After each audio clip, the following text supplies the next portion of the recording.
Nikki, tell me when. You're good. This is Live from the Table, the official podcast of the world-famous Comedy Cellar, coming at you on Sirius XM 99 Raw Dog and wherever podcasts are available. This is Dan Naturman.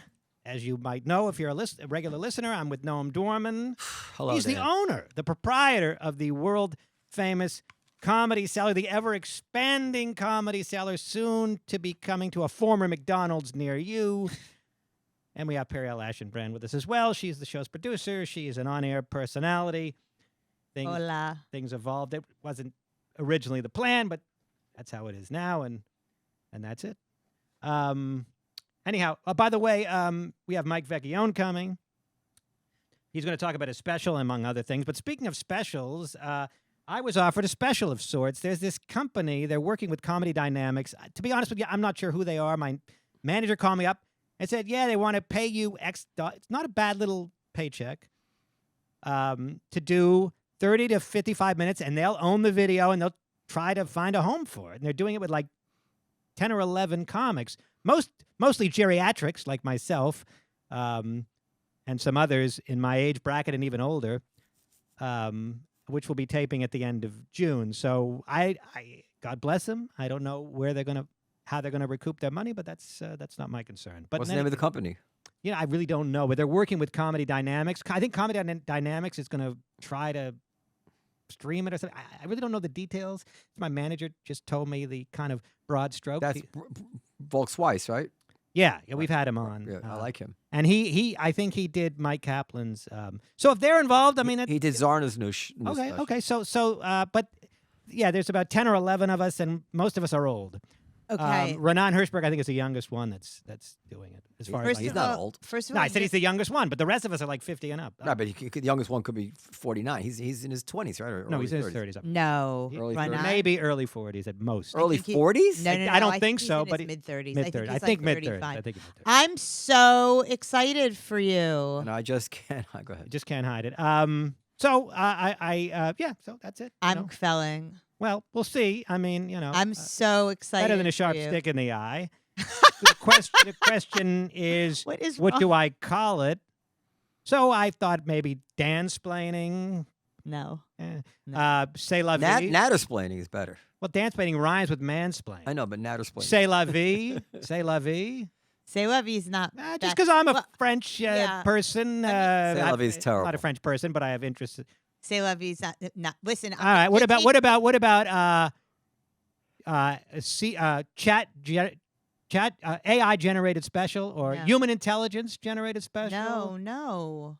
You are so Dansplaining good is the at best so far. You are so good at titles usually. So take a minute.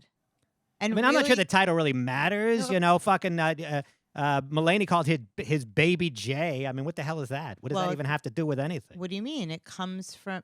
He has a great joke that the punchline is. So I'll Baby just find one of Jay. my jokes and just use that. Like, you know, Mr. Morales, I don't know. You know, like. I mean, Baby Jay's catchy, and it's. so like, I could just take one of my jokes and like use that as a But you title. want it to be catchy. You want it to be a little. It's Is, got is some, Baby J that catchy? Is anybody saying First of all, does anybody ever say, "Oh, I got to see the special. It's called Baby J"? Let me tell you the part of that special which grabs the audience. Yeah. In that title, John Baby Mulaney. J? Yeah, well, that's John Mulaney. right. I mean, Yeah. right. Nobody cares. Nobody You could cares. just call it John But- Mulaney's newest special, and that would make no difference in the viewership. But if you're like Dan Natterman, sex sells.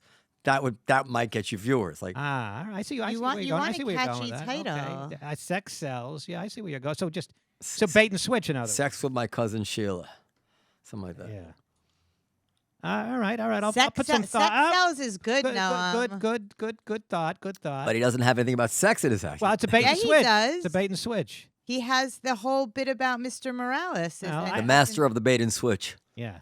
Master bait and switcher. Oh, that's very good. I hadn't thought of that. Masturbate and switch. Okay, these are all reasonable ideas. Masturbate and switcher is yeah, funny. all right. Were you fucking with me when you said that? Yes, you are. That's really exciting. Yeah, that's. I guess. So can I tell you a few things? Yeah.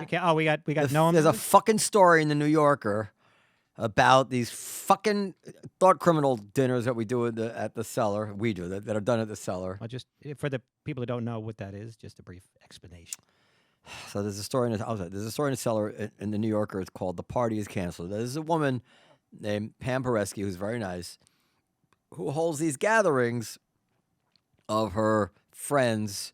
Well, apparently the friends are a little more colorful than I realized they were. Now I read the article, but these friends who were and I went to one of them, not here. It was very interesting people. They're famous writers were there who write for the New York Times and stuff.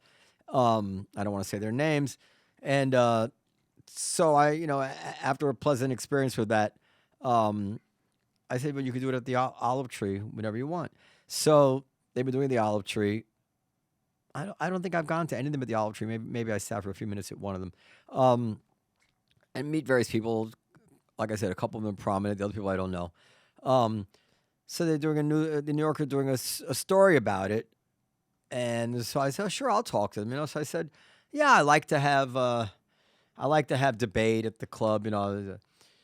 So of course the story, So the fact checkers call me from the New Yorker, and the first one says, Dworman, who was fed up with progressive orthodoxy, I said, listen, I did not have anything to do with my political, as you guys know better than anybody, none of my political points of view or my being fed up with progressive orthodoxy that had this at the meeting. I've done events with Mother Jones magazine. I like the idea of debate. And then it says something else where Tyler Fisher did this, takeoff of Dylan, these mockery of Dylan Mulvaney, and Dworman, immediately wanted him down to the club. This kind of thing.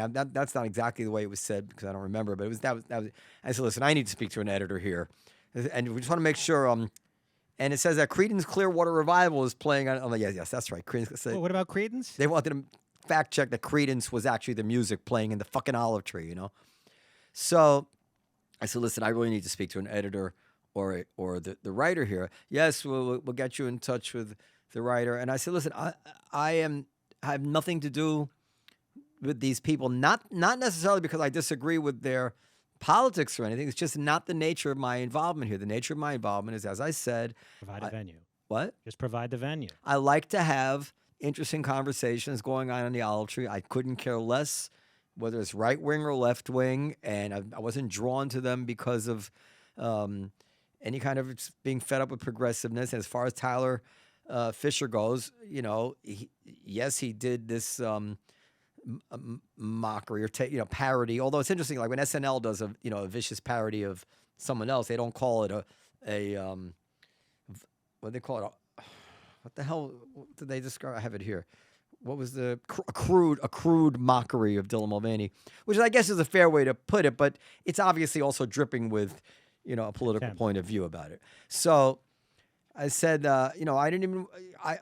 Pamela said this comedian Tyler Fisher wanted to audition, and I actually didn't even want to audition him, but I wanted to be polite, so I let him audition for Esty.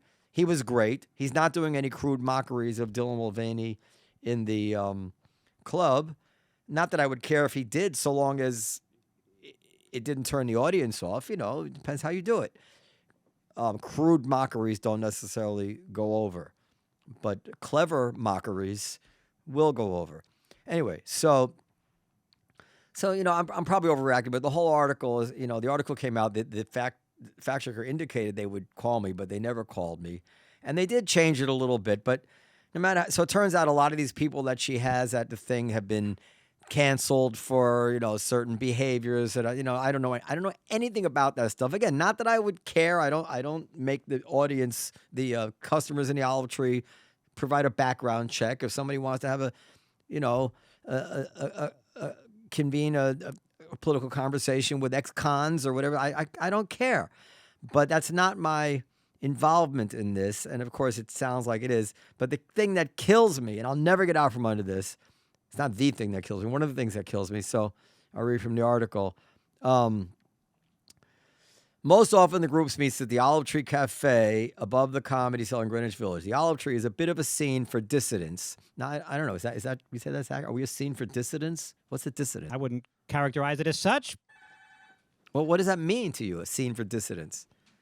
That means that a lot of dissidents, people that are not welcome in polite company, come here. Is that what a is that what a that's how I assume they mean. Is that the definition of a well, dissident? I think that's how they mean it. You know, people that have points of view that aren't, shall we say, favored in Martha's Vineyard. So I'm going to look up the word dissident. Can you look up the word dissident while I'm... I assume that's what they mean by that. Well, but I want to know... But this is the New Yorker. It's a literary magazine. Let's see what they... So anyway, I don't know that we're a scene for dissidents at all. The people that I hang out with at the Cellar, I don't think are dissidents at all. These are people who write for the New Yorker and write for... I don't think that that's an accurate characterization. Not at all. A person who opposes official policy, especially that of an authoritarian state, a dissident who has been jailed by a military regime. Well, they don't mean they're using that. it figuratively, but... Hi, Mike Vecchione. I think they mean anybody that disagrees with the position that you're supposed to agree with. So the people that I hang out with down there, the people know, are people like Tyler Cowen or I don't want to say their names. Like these are not dissidents at all. So I think an accurate characterization would be sorry, give me a second, Mike. Has been a scene for intellectuals of all stripes, not a scene for dissidents of all fucking stripes. That would be more David accurate. David Korn hangs out down here. Is he a fucking dissident? Fred Kaplan. Like dissidents. Coleman Hughes is arguably a dissident in the way they mean the word. No, he's not. No. Let's say he is. If he is among the people who hang out here, it doesn't become a scene for dissidents. By the way, is it all stripes or all stipes? Stripes. Okay. For some reason, I thought the expression was all stipes. So anyway. So then it says, I'll continue. The Olive Tree is a bit of a scene for dissidents in the city, even beyond Peresky's group. Noam Dworman, the owner of both the Comedy Cellar and the restaurant, picks up the tab for the gatherings. He likes that his venues can be used for lively debate. Correct. That was what I corrected the fact checker on. At least that got in. But that wasn't the original story at all. The Cellar is known as, and then this is what they say. Okay, so that's fine, right? Oh, no. The Cellar is known as a place where controversial entertainers can perform. Really? Really? We know a place? Well, it's known as a place where you say you have a policy, swim at your own risk. In 2017, Louis C.K. apologized for abusing his power as a high-profile comic in order to masturbate in front of female comedians and was subsequently dropped by Netflix, HBO, FX, and his management agency. But less than a year later, he was on stage at the Cellar again. He is now... can I say something? Is this really relevant to the story? I don't understand why... Every single time you talk to these why are you talking to the press? Because I didn't want to say no to Pam. That's Pamela. You get enraged. The same thing happens every single time. You say they always misquote you. And every time you're like, I'm never talking to them. I'll tell you why exactly. Because I thought that since Pamela was having this woman writing a story, that the woman was coming champion her in some way and make. And I me, I don't like to say no to people. Don't talk to the Lugan press. So all right, around okay. Diners, hanging lights, listening to Queen and Creed's Clearwater Revival. That much they checked. And I'll get to the part where about Tyler, and then I'll stop. It's fucking annoying. Not that it matters. It's just I would think that the essence of good journalism is to capture the essence of truth. And what enrages me about these people, and I guess they don't do it on purpose, and I guess they do it in good faith, is that they maybe. Yeah, well, what do you know? Why would don't. you guess that? What by are you the way? talking about? Well, not 100% cases. I'm giving this woman, this writer, the benefit of the doubt. I don't know where she's coming from. But I don't have. She's trying to create a juicy story. I don't have evidence that this is done in bad faith, so I'm not going to say it. But whether it's done in bad faith or it's done to get a juicy story, either way, I can say with authority, she got it wrong. Whatever it is that she's trying to portray as so people close their eyes and imagine what it is that's being described about me, the olive tree, the scene. It's wrong.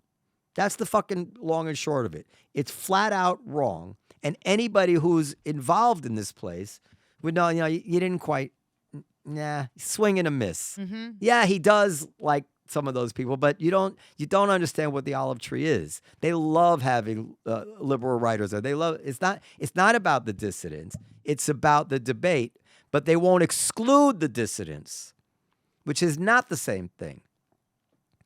Anyway, occasionally Peresky recruits new thought criminals by DMing them on Twitter while they're facing backlash. That's how she met Tyler Fisher, an actor and comedian who was found modest social media fame by posting parody videos, including a crude series. Now, let me just say, maybe the crude is not 100% the wrong word. On the other hand, Dylan Mulvaney's video was about her penis bulge.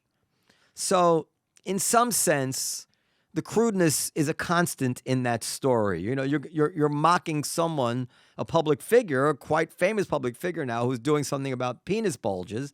So you mock that part of the story. Now you become a crude series mocking Dylan Mulvaney, the social media star who makes TikToks about. Now I've only seen a little bit of one, so maybe that's a fair description of what Tyler's doing about her gender transition. Peresky put Fisher in touch with Dworman, who let Fisher audition for a set at the Comedy Cellar as a courtesy. That's true.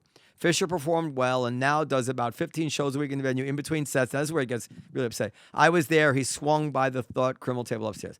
Fisher claims he had a hard time getting a talent manager because he's a white man and instead has sought out alternative media ecosystems. Now, is that true? We had Tyler Fisher on the show. He claimed that his manager told him that he couldn't get parts because he's white. What was it? Yeah, I think that They was it. dropped I him. think a manager Talent. or a manager or an agent said, "Yeah, we can't rep you because it's very hard for white men." I think that. Oh, so it's I believe accurate. that. Okay. I think that they dropped him. Maybe they because he dropped was him, white, maybe and they then didn't pick even, him up. Sue them or something. Okay, but so however that's right. Again, the essence of the story was that Tyler had, I think on tape, he told us, right? Yeah. On tape, somebody telling him that because he Get was to Mike Vecchione in just a second. because he was white in this whatever said, well, you're never going to get this opportunity because you're white. This is what allegedly, this is what Tyler says. Now that again, this paragraph doesn't really capture the essence. This makes it sound like he's belly aching. He has a hard time getting a talent manager because he's a white man. That's not the essence of what he's saying, as opposed to saying he's a man suing somebody because he was told, or he alleges that he was told, we can't use you because you're white. Now, that's quite a different story. Mm-hmm. He recently acted in a movie, Terror on the Prairie, a Western about a pioneer family. It was co-produced by conservative media outlet Daily Wire. That's Ben Shapiro's outfit. One of the stars was Gina Carano, the actress and former mixed martial artist who lost her role in Disney Series Manual because of her social media posts, including one implying that being Jewish in Nazi Germany was similar to being conservative in America today. Now, that's not... Can you bring up that Gina Carano tweet that got her in trouble, please? Is that what you said? She said something, again, I don't know, it was sort of like that, but it wasn't quite that. Fisher told me that the criticism he received for his comedy has escalated his desire to tell edgy jokes, resulting in this cornered rat feeling where I end up saying things I would have never said. His fans at the Cellar aren't scandalized by his provocative lines. Now, that implies that he's saying these cornered rat feelings where he ends up saying things he would never said at the Cellar, right? But I've never heard him say anything like that at the Cellar. So let me be clear about the reading of it. In quotes, Tyler says, this cornered rat feeling where I end up saying things I would never have said. End quote. Then the writer writes, his fans at the Cellar aren't scandalized by his provocative lines, implying that now maybe he meant things that he said at the Cellar. Have you ever heard him say anything scandalous at the Cellar? I've only heard him do his joke about what's that joke that he does? Never mind. I get complaints about various scandalous lines. I can say I don't want to say the name, but like there's some people you won't be, like, of course. I get raves about Tyler Fisher. He does the funniest thing about catching a predator because he's so small. He does the accents. He does a fantastic Donald Trump. He's not any kind of soapbox. He's not doing any kind of political. Again, I don't care if he would. I don't care if he does say scandalous things as long as the audience enjoys themselves when they pay the bill, right? We're not here for, but it's not actually the case. You'd read that and you'd think like, wow, this guy he's a cornered rat, and he gets on stage in the cellar and he just goes, he says these things that he wouldn't even otherwise say, except that he's, kind of overreacting. This is not the essence of truth here. They're starving. Quote, Fisher said, like several of the thought criminals I spoke with, Fisher is someone whose career seems to have thrived upon the aura of cancellation. Is he canceled? I don't know. Helping him define his brand among a certain audience.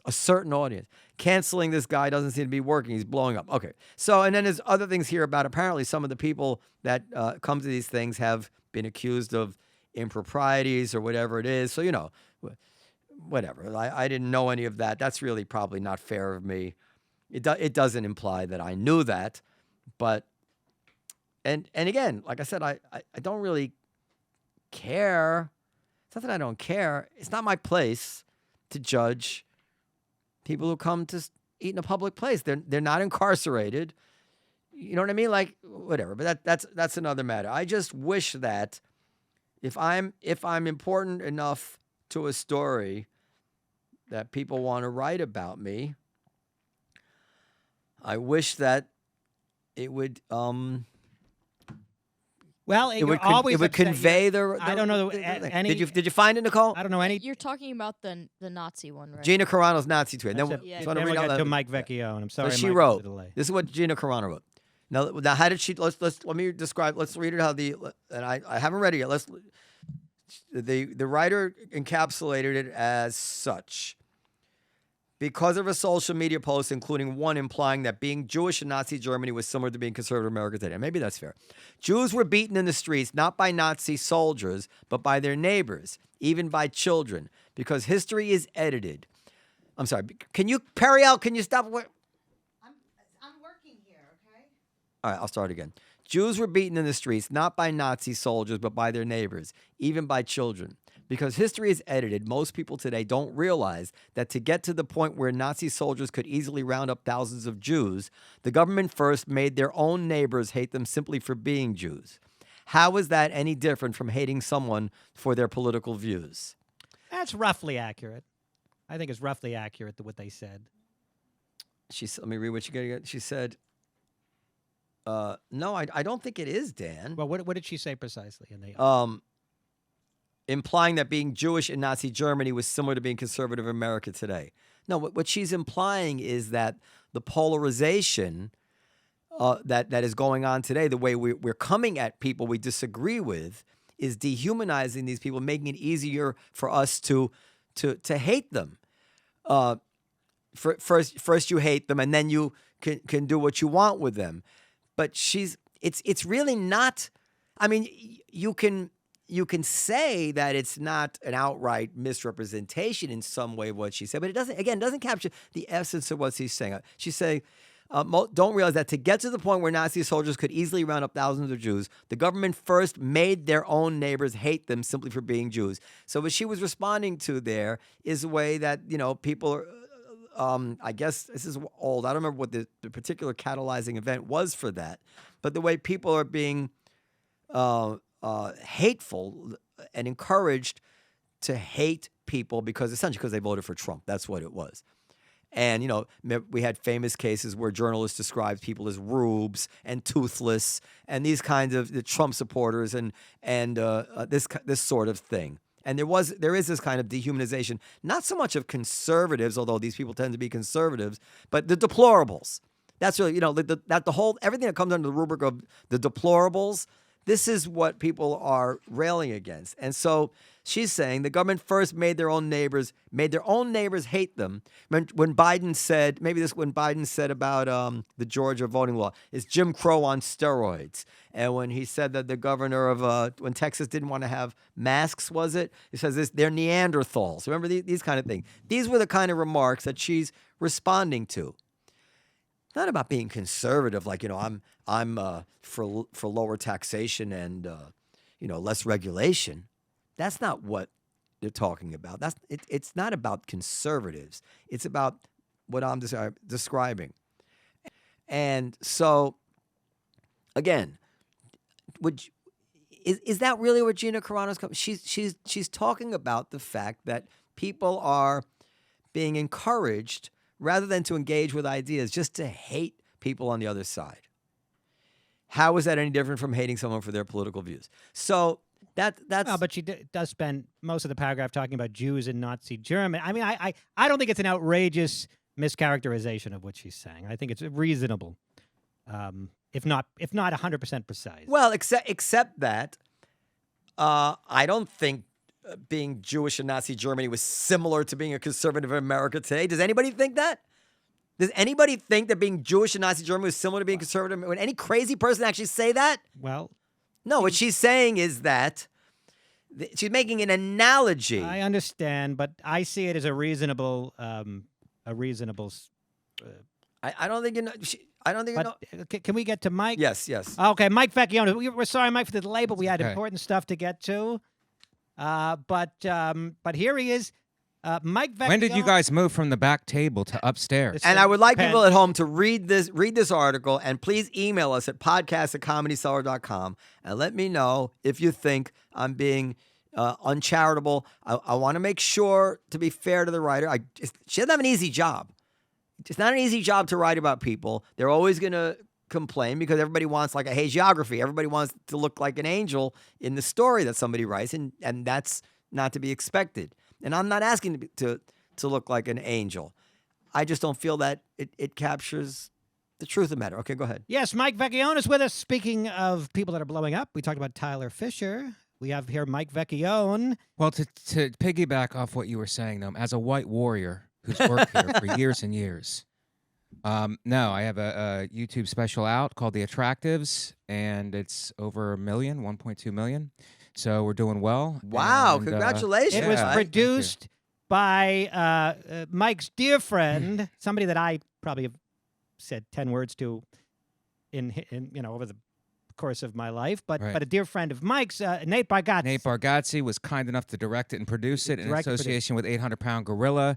We taped it in Nashville at the Zanies. Shout out to Zanies. And yeah, it's out and it's doing well. Now, Can Nate we pull up a clip? Yeah. Can we go to a clip? Are we going to put the clip in later, or are we going to do it right now? That's up to Mr. Vecchione. Oh, I'll do it now. Yeah, let's. Well, we got to let's find get the right clip. the so jab in. Why don't we do it later? Queued up. Yeah, they're queued up. Oh, they're ready cute. to Oh, go. they're cute. They're cute. Okay, I didn't know they were cute. What kind of an operation? 1 million views. 1.2. 1.2. Here he goes. Bed bugs, everybody. He bed bugs. Definitely had them. 1.2.1 after this. This is a Nate Bargatze joint. I've had to move a few times in New York, though. One time because of bed bugs. Have you guys had them? Bed bugs are aggressive. They just attack you until you break your lease. There's no way to stop bed bugs. I think that's my message here tonight. I did figure out a way to slow them down, though. I introduced ladybugs into my apartment. Now, the ladybugs don't kill the bed bugs, but they wear them down emotionally. I don't know. All right. Mike Vecchione compared being a man to being a Nazi. How does that fit A in Jew with in the last Nazi story? Germany. Yes. The other half the Jews doesn't compared- like it so much. I'm sorry. I think that's. I put that joke on Twitter. I got attacked worse than I got attacked by bed bugs. Now, you know that the Nazis compared the Jews to bedbugs. Did You they know that? really? Yes, they did. That's Oh my how. God. So it's very. Well, I think that's a compliment because bed bugs are resilient. They can live a long time without any food. Yeah, They're big just- noses. Michael, Nate Bargatze, I haven't been following him, Yeah. but he sells out arenas. apparently. He's moved from theaters to arenas. He's just getting bigger and bigger. He One did of a our special- biggest fails of the comedy cellar. comedy seller. Well, now, how do Well- you explain this? I mean, I'm not going to ask you this question because it put you on the spot, but is Nate Thank Bargatze you. funnier than Mike Vecchione? Could anybody make that case? So So what is it about? I think a lot of people in arenas could make that case. yeah, but The people who go to see him in arenas would definitely. they can make 'cause- that case. Yes. But I don't think it's a reasonable case. I don't, Well, we get into. Why you? Why you? Well, what are you- I what are will you say doing? thank you for pitting me against the guy who gave me an opportunity. I'm by the way. saying. He can't help himself. No, I'm just. Well, I think it's interesting. We have comics that sell at arenas, and we have people that. But you know as well as I know that you never know who's going to. We all everybody- coming up. We never know who's going to course. track But- with but- the public. But no reasonable case could be made that Mike Vecchione isn't a superlative comedian. Well, as evidenced by his over 1 million views on his. But he's special. not at least as present selling out arenas. Now, Perry, Right. when he says 1.2 million, do you know what number that means? 1,200,000. Very good, very good. So 1,000,002. the question is what makes an arena comic? I think that's what I'm getting at here. I Oh, think it's that's an interesting- relatability for sure. I think that's an I mean, it's relatability because we all know arena comics that we don't think are that good. So Who are it's those, like, Dan? Dan wants the names. Dan wants the names. Let's ruin ourselves another way. We just ruined ourselves the first way with comparing the Jews and Nazi Germany. You know, so Nate Bargatze was coming up. I was not really that involved at that time, Yeah. and we didn't use him. We're using very little, which was Right. a huge mistake on our Yeah. part. And I wish I had it to do over. I don't know Well, how. you can't predict the future, Noam. I mean, so No. I think we should have known at the time. I think we made a mistake. I think. Well, why should you have known? There's no knowing anything. Noam seems what to I'm think saying that is you that can I feel like tell- if I had been there for the audition, I might. Noam seems to think he can tell who's going to pop and who's not. No, I don't mean that he's going to sell at arenas. Superstar, but I just mean that I can't believe he wasn't good enough at the time for us to be using him. I think that we fucked up. yeah. And I don't mean fucked up because he was going to be a star, man. Just on that he was the idea that he wasn't of equal with the people we were using at the time. Yeah. I find hard to believe. That may or may not be, but Yeah. But He was very good Dan is even at apparently the more, time. more Yeah. open to it. Right. but He's very good even at the time. it's look. I don't know. You know, I think that you know it's Dan, you there's can't. no You already predicting- did those spots. It's not less with spots There's no for you in the I past. just think, no, we've had this debate in the past where Noam thinks it's predictable. Oh, I saw Jon Stewart and I knew right away. I did. I knew right Right. away. No, you knew right away that I'm he not was saying getting- that about Nate Bargatze. I'm saying that. I don't think you did know right away. I think what you knew No, is we knew. that he was handsome and that the industry was interested in him No, already. but is he saying that he knows the general, like we all who've been around this and in this for a long time, we know the skill set. Like we can look at somebody and go, oh, that guy's great. Now we can't know if that's going to translate, especially in today's times. We don't know if that's going to be able to translate. right, It we- was clear huge back then that stardom. Jon Stewart was Yeah, because going Jon to get Stewart- mega opportunity. Yeah. This guy was cut from a different cloth than his peers right from day one. Same thing with Chappelle. But if it was so clear, then how come nobody offered Chappelle anything except Comedy Central for a relatively modest sum? It wasn't. Chappelle got big. Chappelle got or Mel Brooks movies Yeah. right away. Yeah, he Chappelle- did, but Right but, away. But he's always complaining that Comedy Central didn't give him a good offer, right? He They got him complains. $50 million. No, Yeah. at the beginning. At the beginning. Yeah, So but- if he Chappelle, was, I think, is a bad if example. he was so sought good right after by away. everybody, Yeah. he could have negotiated more. The fact is, people didn't know. They knew he was good. They didn't. It wasn't obvious as you think it is in retrospect. in some way, I know that this matters to you because it means that the reason that you haven't gone places Yes, is not because well- it's not because they knew you. Yeah, you of hadn't- course, that's an element to it. But I think it's insane that you think any of this is predictable. Mike, back me up, would you? Yeah, I think, like I said, I'll parse it. We all know the skill set, but I don't think any of us can predict who is going to be a huge star or not. I don't think we can, especially now. Can you say that now? Can you say you picked Jon Stewart out, but can you say that now that you could see somebody and go, that guy's going to be huge? No, there are plenty of people who became very, very Or girl. big that I never, including Louis, that I never said, "Oh, this guy's gonna be a big star." Right. But there were a few people who, the first time I saw them, I was like, "Oh." Yeah, but there's Like the first time I saw Michael Che, and Dan knows this because he was around at the time. I'm like, that guy is something else. That guy is gonna be something. now my question is, how many people? You remember that, right? How many other people did I don't point out really to them? remember you saying that before. He Let me was give getting. you another thing. Yeah. I do these clips. Right? But you might have. I might give. But the question is how many people did you say that about that went nowhere? Hold on. For Let me years, say- you told me Godfrey's going to be huge. He's done well. Godfrey should have been huge. So, All right. So I never told you he was gonna be huge. I said Godfrey should have been huge. Yeah. So I haven't done it in a while, but for a while I was signing off on every clip that we were posting on Instagram, and I must have seen 100 of them.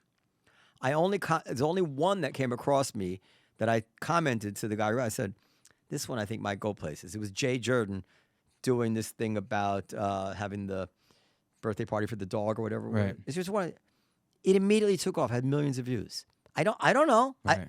Well, you got Now, one. now there are You got some. one. There were some that also got millions of views I didn't identify, Right. which is not the same thing. Yeah. But from time to time, things have hit me, and that has been accurate for most. Let me part. ask you Not this, because 100%. I have a I theory could about miss this. some. How much does confidence play into it Huge. versus a great, like a well-worded joke? Like, I think if somebody hits you with a ton of confidence, or hits any of us with a ton of confidence, that makes a Absolutely. difference versus.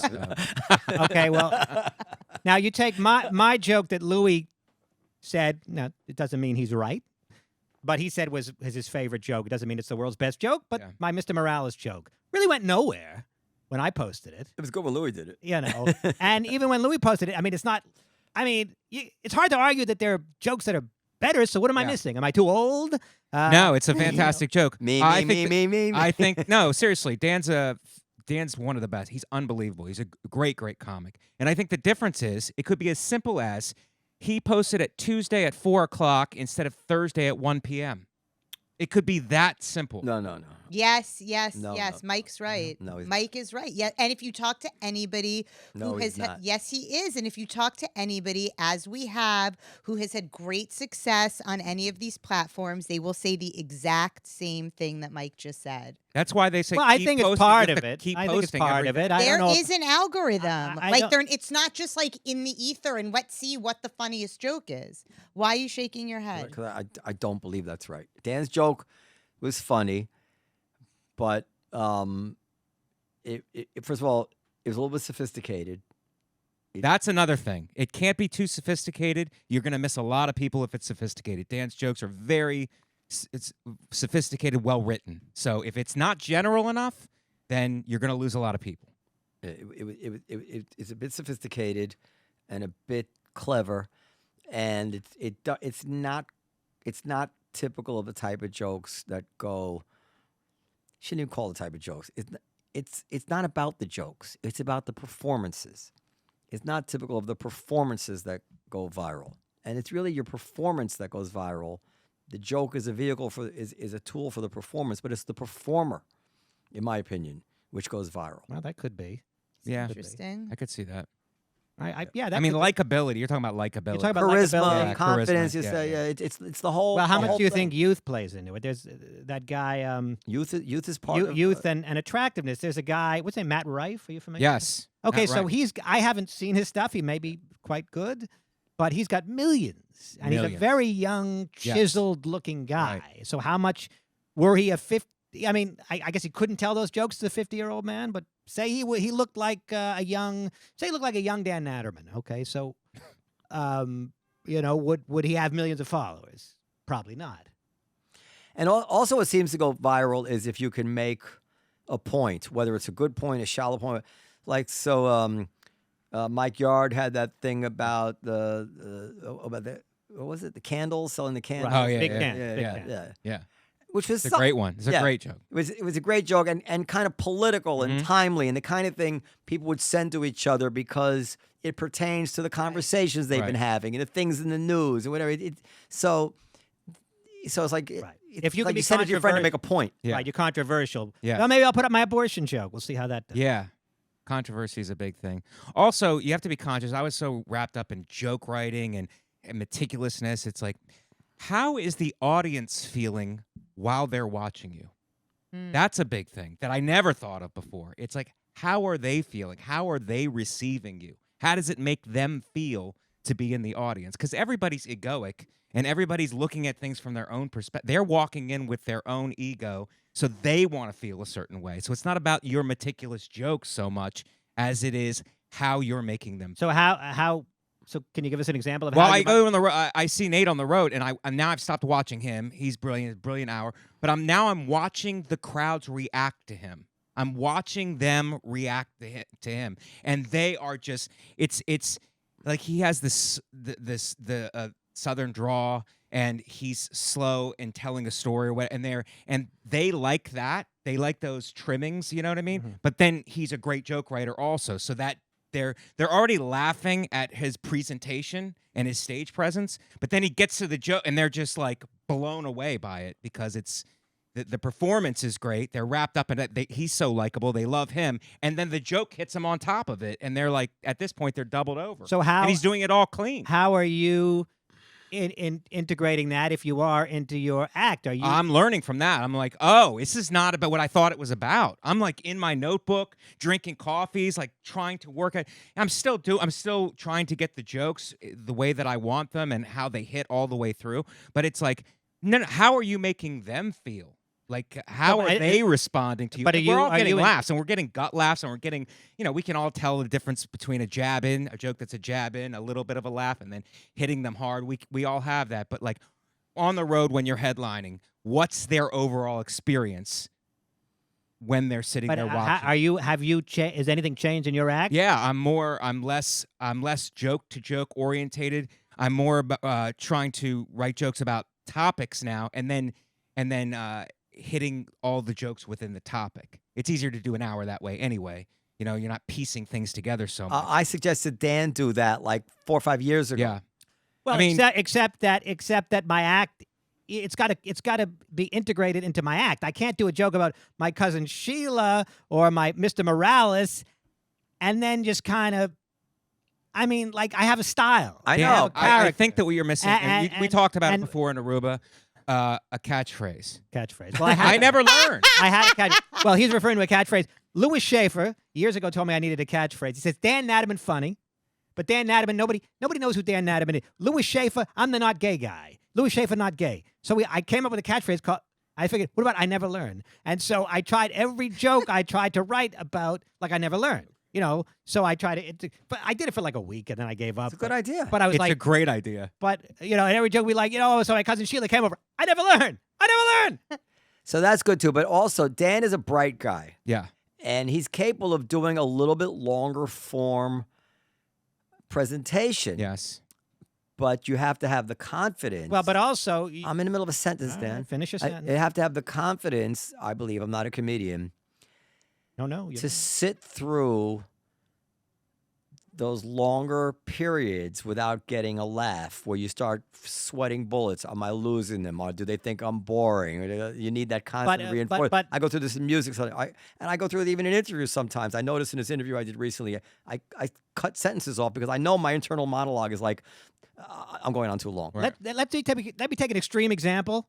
Yeah. To illustrate my point, which is the shit's got to fit with your style. Yeah. Would you give that same advice to Stephen Wright? You can do your joke about my. Dan, he's really. No, but Dan, can I say? Or David Tell. Can I say no matter what? Would you tell David Tell to do long, real commentary? But Dan, even if you started with a longer thing, with the rest of his shit. Yeah, because your style, you're never, because you're great. Your style, you're never more than 7 seconds away from a laugh. So if you took long form stuff. You would eventually, as you worked it out, you would eventually have it punched up all the way through. You're just doing it differently now, I think, instead of taking the whole thing and then punching it up. So let me contrast with. And by the way, I would never presume to give Attell advice. But you wouldn't even think it because it doesn't fit. It just doesn't fit. I don't know. I presume if Attell spoke longer about things he was actually thinking about, it would be fucking awesome. But then he would. But I've never. But that's not Dave. But you are someone who off stage does talk longer form about things. So it's just, and so I mean, I'm aware. Well, that would be my second special. I'm aware that coming out in 2050. I'm aware that people have to be on stage who they are off stage. But I think that you actually could speak longer on stage. And the only reason I said it to you back then is because it was obvious to me that those are the people who are getting bigger. Where people who are doing a slightly more elongated segments, a slightly more time on one topic, as Mike's describing. Right. So that was my suggestion. You could still be a joke guy in the topic. He's just like, you can just hit it from. You could just do all the jokes on that topic. I think what Mike said is true, is that if you did it just by the nature of who you are and how you tell jokes, that it would be, even if it were longer, it still would be funny every 7-10 seconds. So it's not that it could fit. Maybe right now it doesn't fit, but if you did it a little bit, it probably could fit. Food for thought. Look at Keith Robinson. You remember Keith before he had his stroke, right? Now Keith can't do a lot of that stuff. And so he has a whole new thing. It's still Keith. Right. A new thing that came to him because of the limitations of his stroke. Many, many, many people say he's funnier than he's ever been, right? So it's still him. Yeah. Like, I'm not telling you not to be yourself. You're telling him to have a stroke? But to have a price to pay. but he was forced to come at it to find it.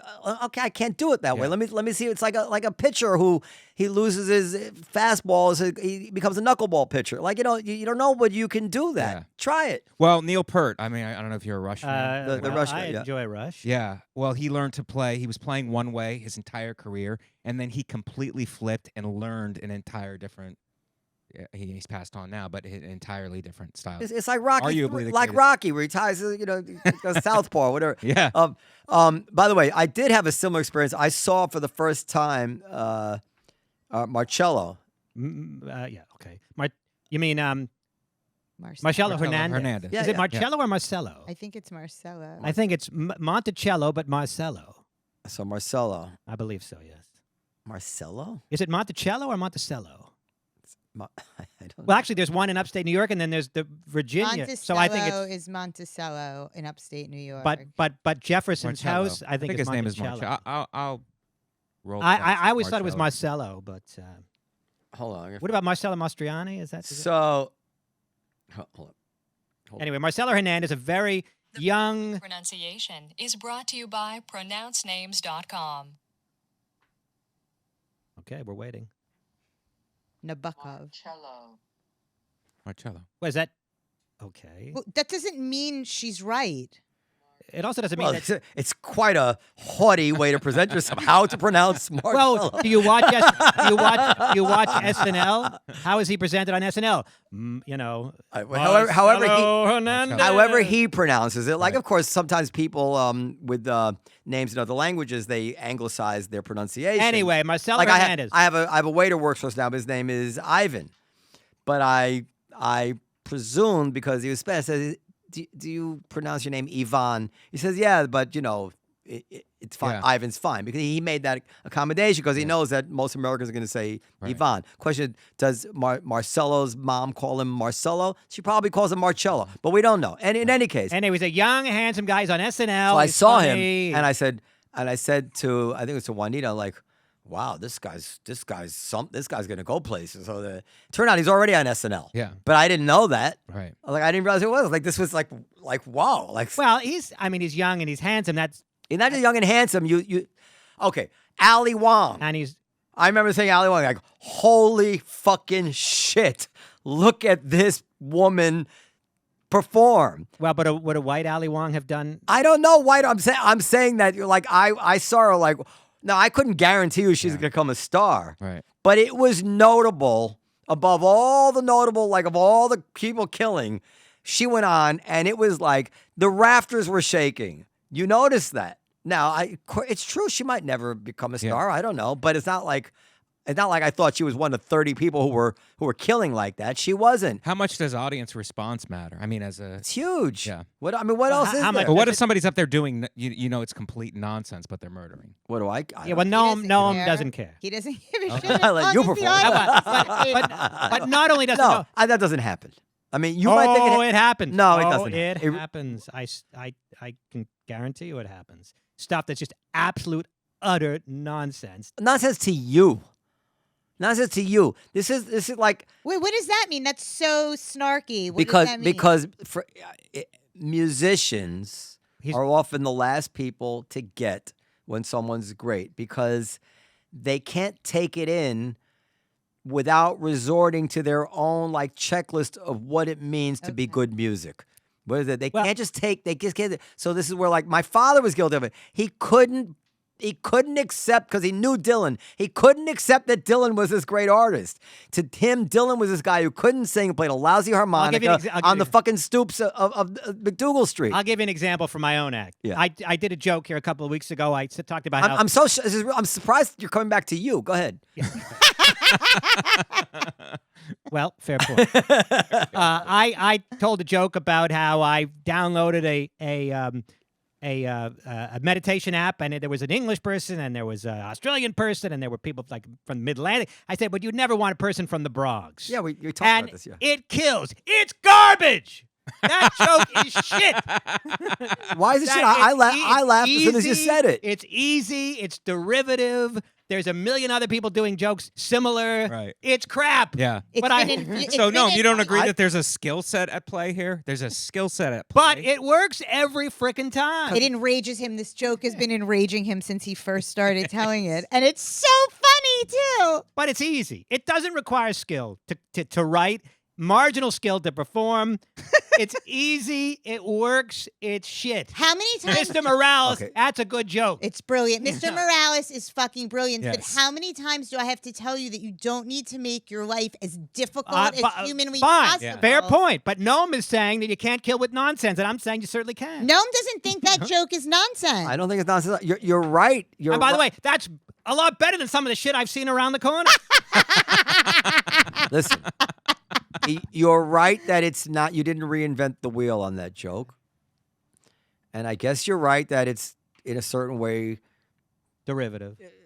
Well, I guess it's a type of pattern of joke that has been pattern. in certain contexts today. But it's a form. But this is what I was saying, and I'm a top 10% sophisticated listener of jokes, right? I laughed when you said it, and well, look, so you can tell me. I come hold on, stop interrupting when me. an ugly hooker jerks me Can off. you I come. shut up for a second? you can explain to me intellectually all the reasons why that joke is whatever you're saying it is. But I'm telling you, this is about a reflexive response. This is jokes, and people either laugh or they don't. And it's same thing with music. You know how many songs are so fucking simple? It's like how every breath you take, da da da da da da da da da da da da da. Like good tune. You are my yes. Is it derivative? Yes. It's totally based on you are my on Stand By Me. Like I mean, you can go through this endlessly. Point is that you listen to it and you say, "That's funny, Dan." And you know what? That's not so fucking simple to come up with. It's not crap. Yeah. Well, But if you listen to it a bunch of times, would it be the same? Well, jokes versus aren't versus listening to a great joke. But jokes aren't meant to be heard more than. And by the way, there's other levels to it. First of all, the nerdy Jewish guy doing the Bronx accent is funny in its own unique way. Who's like the when, nerdy Jewish like, guy? Like I assume when he means me. I have a like when Godfrey does a Southern white guy. It's amazing on some levels, but in some part, it's also like, did you hear that black guy sounding exactly like that's funny too? Or Eddie Murphy do with a white guy voice, right? Why is that funny? Well, part of it is because he's a black guy, because it's Eddie Murphy. Right. So I don't. How do you factor that in? Because I think does that mean Eddie Murphy's crap? No, but I think the bar. You're so sophisticated, and you set the bar so high that I think something like that you just sort of toss it out because it's not to your standard. But I think Noam's right. There are levels of. But what about if Dan were to go on stage with just memorized joke book jokes, and just do them? Like Norm Macdonald did that a couple times. Is that a thing? Well, Gilbert Gottfried used to do dirty jokes. Gilbert used to do that. Right? But the performances. That joke about the baby that got lost at sea that Gilbert used to tell all the time. That the Jewish mother takes the baby. Oh, yeah, he had a hat. Go, you do it. He had a hat. That's a great joke. But the point is, obviously, he had a hat. You can't give that. You can't give that the same credit. Right. I mean, it's a skill, perhaps, to adapt it, and in Gilbert's case, it was very effective. But you can't give the same credit. And then what if somebody is not that funny output wise, but they're original, and they're working on it? You know, they're working on something. They're working on being original versus the constant output of laughs. Well, can you give me for instance? I don't know. I don't want to. No one's coming to mind right now. But let's say a comic, because we developed here in this club. So it's like, does that person in this time, in this day and age, get the time to develop? I mean, they're looking at what's successful and what's hitting, and that's not always the best. Well, that's a comedy question I think for we can all agree with. Noam. But What if they're doing something on stage and they're figuring it out, but they're doing it in their own voice? I think Noam would say let them do it at another club.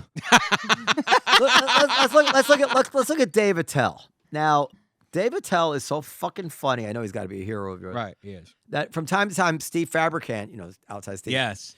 will say something to me, and I'll say, "That's so fucking funny." He goes, "It's Attell."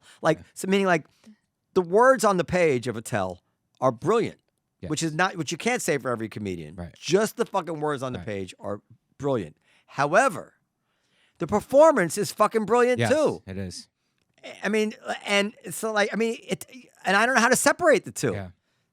If you had Dave Attell's material, you would not get the mileage out of it that Dave gets. Of course not. No, but it's still brilliant material, but it's not enough. It's not enough. Also, somebody like Daniel Simonson, right? That the delivery, like the material's so funny, but it's also his accent, and he's so unique. But getting back to Mike's question, what do you Just cut her off. It's okay. I'm sorry. Well, I really like this new policy here of we're not interrupting each other. No, nothing. I was just giving another example of. Let me say something about interruption. But Mike had a question that I think is. Can I say something about interruption? Yeah, go ahead. This is what you don't understand, and maybe you understand a little bit. Conversation is a sensitive thing. Interruption is part of conversation.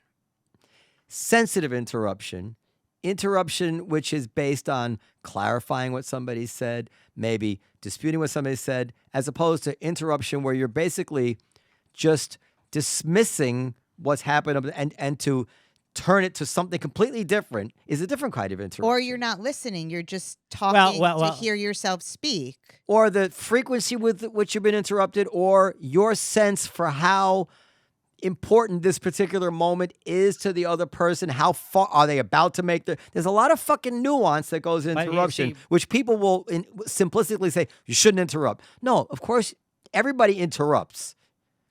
How you interrupt and whether or not you have the emotional intelligence to interrupt, this is what separates the good conversationalists from the bad. But I know I got the audience to think of, and I know what they want. So sometimes I have to do what I have to do. But Mike had a good question that I think is for you to answer. Yeah, because didn't you say when Dave was coming up that it was like you guys were not sure, and then a waitress said that he not sure. My father was like, "That's it, no more Dave Attell." Like he heard the waitresses. It was a staff meeting when he first started, and my father didn't used to come down late night. That's when all that late night stuff. And he heard about this comedian Dave Attell who was like bombing. And my father said, "That's it."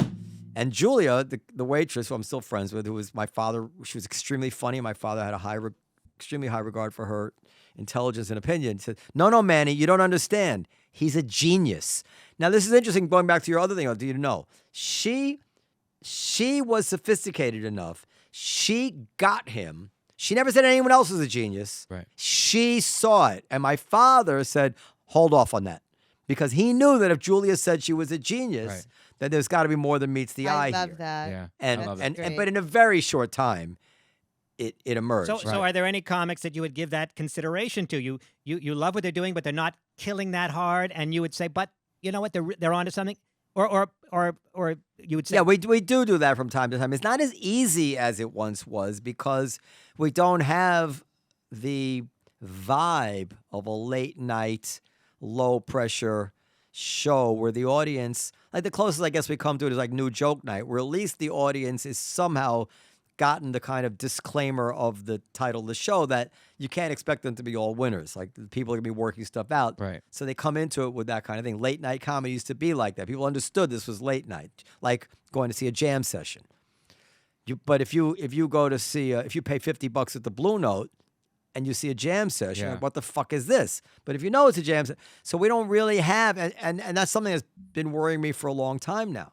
But so that's the best answer I can. I mean, I suppose, especially when the new room opens, you might have the flexibility to devote one of the rooms to a kind of a cool jazz, kind of a experimental, I don't know. You do have New Joke Nights, so maybe that's maybe we need more New Joke Nights. And still, sometimes we get customers complaining about New Joke Night, but I don't pay attention. No, that's great. But this is I mean, the Comedy Cellar is not today. But I remember those days. I mean, Dan remembers. Dan's been here longer than me, but I remember the half breaks. You know what I mean? Yeah. I remember the one long show at the end and 10 people being left. But those 10 people were always usually really good, and you could get a lot of work done down there. Well, working out new material at 1:30 in the morning. Absolutely. When I started, and we've told the story before, but sometimes there'd be 0 people in the audience, and the waitresses would have to sit down and pretend to be audience members so that if somebody did come in, it would look there was a show going on. Yeah. So I went through this in music. I mean, this is going to get forget. See, this come thinking like nobody wants to hear this. Go on. Well, make it interesting. You can do it. Well, when I first started the Cafe Wow, we would be slow a lot of the time, and a lot of times we were slow. We would jam. I'm kidding. Exactly. we would jam. We'd take chances. We'd do familiar songs. We would develop, and arrangements would develop, and the audience, if there were like 20, 30 people, they'd be transfixed because amazing stuff would happen. And then we became very, very successful, and we couldn't do that anymore, and it was way less fun. Right. It's just there's this pressure of like, you got to do the A-list stuff. Yeah. You know. I think that was a very good point, and I think the audience would be interested in your perspective. I mean, the music comedy comparison, we make it a lot, and there are comparable elements, but music is different in many ways than comedy. Not as funny. It is less funny typically, unless it's Weird Al Yankovic. I mean, true or false? True or false? A song can be a hit, or a song can be a great song, or it can be funny, but it can't be both. There's a lot of comics that do funny songs, but if they could really write good music, wouldn't they just do that? Oh, I don't know. I mean, obviously, there's very, very great funny songs in Broadway shows. That's true. That's true. With the show tunes, you can do it, but I don't know about pop. And I think that I've never. Jack Black's music is first rate, and even Adam Sandler's simple great, songs yeah. are actually Really musically interesting to me. Yeah. The Hanukkah song, it would. I saw he did a lot of them. I like, these are actually clever. I know, but nobody that could write Bohemian Rhapsody is doing funny songs. Well, Bohemian Rhapsody is kind of a funny.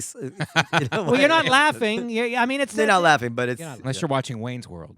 Yeah. I mean, if you could write The Long and Winding Road, you're not saying, I'd rather do shtick.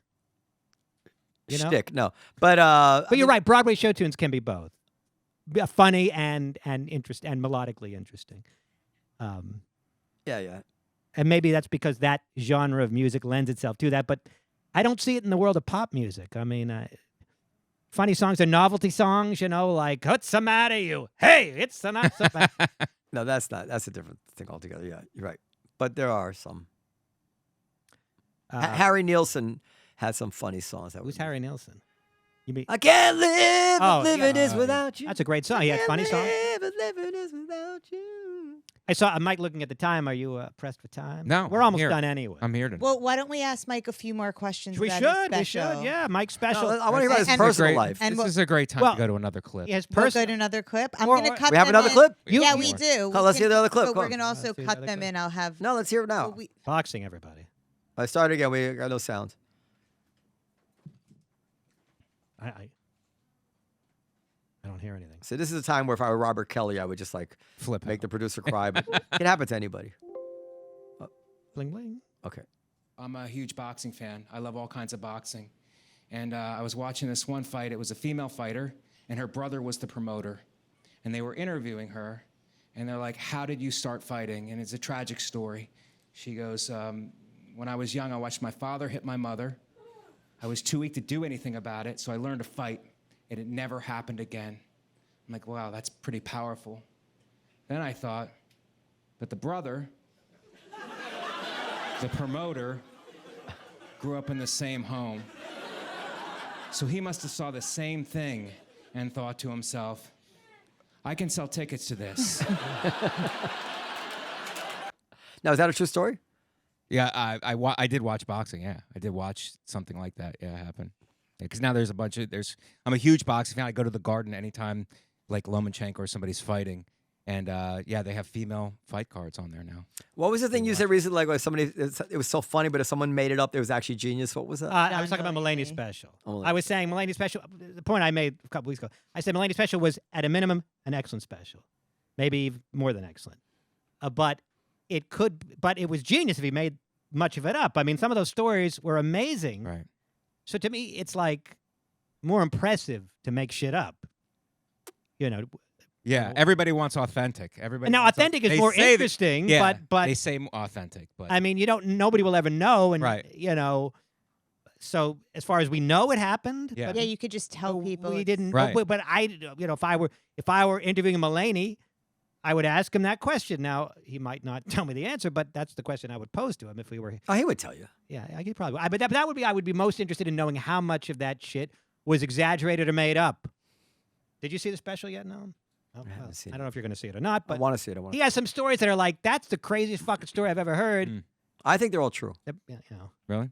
Well, what is podcasting? Podcasting, I think, is more about being interesting than it is actually being funny. I look at these some of even our friends who have the biggest podcasts. Like, it's really about being interesting. Yeah, I think. absolutely. I think this episode hit both. This episode was good. This episode was not good. It was excellent. If you listen to Joe Rogan's podcast, Yeah. I don't think you'd even suspect he was a comedian. No. No, you would never know it. You would never know it. Not because he's obviously. I mean, in a Right. No, he nice- keeps a serious tone. He keeps a serious tone, and less guys go on there and specifically change it, like a Tim Dillon, or they'll go specific. Have you done Rogan? I've done Rogan. Oh, yeah. Yeah, I did it about a month ago. Did you make a And, special trip to Austin to do it? Yes. Okay. Yeah. So you, But it's great. It's like it's a very free flow conversation. You know what I mean? You don't know what you're going to talk. I mean, I've obviously seen it a bunch. So you don't know what you're going to talk about, though. So you got your 1 million views Yes. on YouTube. So I guess the strategy is go on the road and hope those people will show up. Yeah. Now, Well, you push too. Like now, it's like social media push, and then the big thing is like always when you posting clips all the time, pushing dates because people don't know, man. They're like, how many times have you left Chicago? And they're like, I hope you come to Chicago soon. It's like, I was just in Chicago. How did you miss that I was in Chicago? It's like, because everybody's wrapped up into their own Did lives. you have another hour ready to go for those people? Another 45 minutes, whatever. Yeah, I'm doing a different one. they don't. A lot of times they come wanting to hear. The I don't think it matters as much, It doesn't. but I have another one. I'm doing something different. Now, 1.2 million clips on YouTube, views on YouTube. I'm curious. Does that translate into significant money? How does I'm it? gonna find out. Oh, you don't know yet. I was in Moon Tower. I did Rogan. I did Moon Tower, and I've just been doing every podcast now, so I haven't been on the road as much. But end of May, I go to Chicago. No, I mean from YouTube ads. On the YouTube ads, he's saying. I don't know. It's on Nate's. It's on the Nate Land homepage, so it's not on my YouTube page. You got to demand an accounting. Well, but is Nate giving you a piece of the action? No, he paid for it. Oh, okay. Yeah, he paid for it. 800 pound paid for it. So I got to be grateful for that. Now, what does 800 Pound do that Nate? They're the didn't? production. They're the production company. Okay. They put it all together. So what did Nate precisely do with his? Nate directed it. Okay. He directed it, and they both put up money Uh-huh. for it. So I didn't have to put up any money. That's awesome. So, yeah. Well, that's good. So Somebody it lives on contact- his page, and then on this Thursday, 800 Pound is going to put it on their page. And so it's going to be. Is that Burr's thing? No. 800 Or- Pound? No, I don't No. think so. I think that's who is that? The Laugh Button? No, The Laugh Button people. it's its own thing. 800 it's Pound its own Gorillas thing. out of Okay. Nashville. All right. Yeah, It's I just think I would know so exciting to see it do so well too. yeah. It's exciting. I've been doing this a long. It's vindication, Mike. Yes, it's very good. It's satisfying. Obviously, we all want to connect, and I want to sell tickets, and that's the thing, to go on the road, sell tickets, and do another one, and keep coming with it. So, Okay, I think that's a nice I'll say one other thing. So I did this podcast on trigonometry. Oh, trigonometry. jeez. Trigonometry. Oh, trigonometry. With Constantine. Oh, I remember we had them on. Yeah. And it was actually got some really nice comments on YouTube. But one thing I said got a little bit derided, which was I said that I felt like we were living right now in the golden age of stand-up comedy. Yeah. That there's never been this many funny stand-up comics working all at the same Yeah, time. You guys think that's true? I think, first of all, in terms of quantity, Yeah. that's absolutely true. One Yes. cannot dispute that there's more comics than ever. Yes. No. Now more, we- more high-quality Well, comics. that's a separate question. that's a separate question. That was the Probably, question. yes. I would say so, yeah. I mean, just by virtue of the fact that there's so many of Right. us, there's going to be a lot of good ones. Yeah, I it's mean- a boom right now for sure. And- But can I say something like, and this speaks to Dan also. You can't. I mean, you can have charisma, you can have all that, but you can't replace the skill set of being in the clubs and working every day for years and years. Like, you can do TikToks, you can do all kinds of stuff that catches on, but you cannot replace that skill set. That skill set is something that we've been down here, and you've given us the opportunity to work and to develop it. It's real, but every day for years and years, that's not replaceable. I think what Noam was trying to say is he's not doing it for you. No, you're not doing it for me, but I've had the opportunities here. So, I think I think it's possible. Like if no, go ahead. You were going to slam it. No, Esty won that argument. If you watch like old clips of gymnasts from the 50s, people doing gymnastics, you see they're like basically they're doing just like somersaults and gymnasts, right? Gymnastics, yeah. Like they're terrible. Yeah. But little by little, people try to do a little bit better than that person to win the medal, and then the next person has to do a little bit better to win the medal. And over time, the level has gone up. So I'm making an analogy here. Maybe stand-up comedy, a bar was set, and now in order to get attention, you need to exceed that bar. Right. And now the next person has to exceed that bar. So I don't know if that's going on, but I think that's one explanation as to perhaps why maybe. But what about like in terms of like better? the social media, kids coming up in a social media age where they're not forced to, like before YouTube, Twitter, all that, we were forced to like hang out at the clubs and try to get on, and that was everything. Mm-hmm. Now that's not the case. Now it's like YouTube, TikTok, and I'm not shitting on it. It's just, it is what it is. These kids have a different way to go, but it's like, you see what's being lost there? Yeah, but I've also had comics, who've been doing this for 25, 30 years tell me that you have these people who, have hundreds of thousands, millions of followers on TikTok, and then they get to headline a club and they're not funny. And then they can't, like, nobody wants to come back the next time because of exactly what you're saying. Right. It's like, it might work for like in the short term, but in the long term, they haven't been doing it for that long. They don't have those skills. It's one thing to make a 30-second TikTok video, and I'm not shitting on it either. But I think it's a different. Yeah. It's a totally different thing. But I don't think those people are looking long term. Would they like it to be long term? Of course, but I think that they're just looking for maybe. I'm not speaking for them, but like a money hit.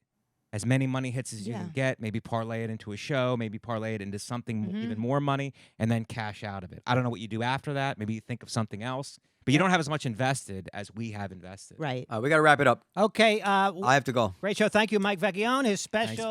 Was that okay, Mike? Was that a good conversation? Yeah, I thought so. I thought so. I know it's off.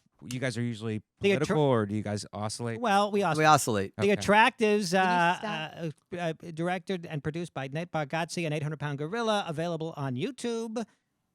So thank you, Michael. Watch it for free. Thank you for having me on. And podcast at comedycellar.com for comments, questions, and suggestions. Bye-bye.